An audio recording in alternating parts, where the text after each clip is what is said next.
जब ये फिल्म बनी थी तब तो सिचुएशन सब ठीक था।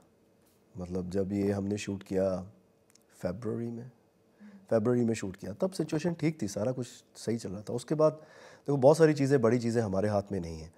तो ये प्रोड्यूसर्स ने डिसाइड किया कि ये फिल्म ऑब्वियसली अब इंडिया तो नहीं लगेगी, तो इसको ओवरसीज रिलीज़ करते हैं। तो ऑब्वियसली इनका बहुत पैसा लगा हुआ है, और जब ये फिल्म बन रही थी तब ऐसा कुछ था नहीं। तो ठीक है, फिर वो ऑलरेडी लॉस, मतलब उनके दिमाग में है कि लॉस तो होगा ही 100%, क्योंकि एक टेरिटरी आप उसमें माइनस कर रहे हो। तो मैंने भी जब फिल्म साइन की थी तब तो सब ठीक था। तो अभी अब सिचुएशंस हमारे हाथ में है नहीं, तो बाहर रिलीज़ करना चाहते हैं तो मैं उनके साथ हूँ।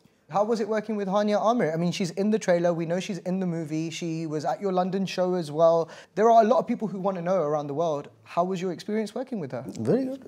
She's very professional. और जब हम काम कर रहे थे तो इतना टाइम नहीं होता, लेकिन मैं और नीरू जी, हमें लोगों को देख के लगता है कि हमारी जो जैसी इक्वेशन होती है फिल्म में, कि हम शायद पता नहीं बहुत कितने बड़ी वो टाइप्स हमारा रिलेशन होगा। डिनर पे जाने और पार्टी कर दें। नहीं, ऐसा नहीं है। मैं तो बहुत रिस्पेक्ट करता हूँ वो उनके काम की, और मैं हमेशा रिस्पेक्ट करता हूँ हर किसी की प्राइवेसी की।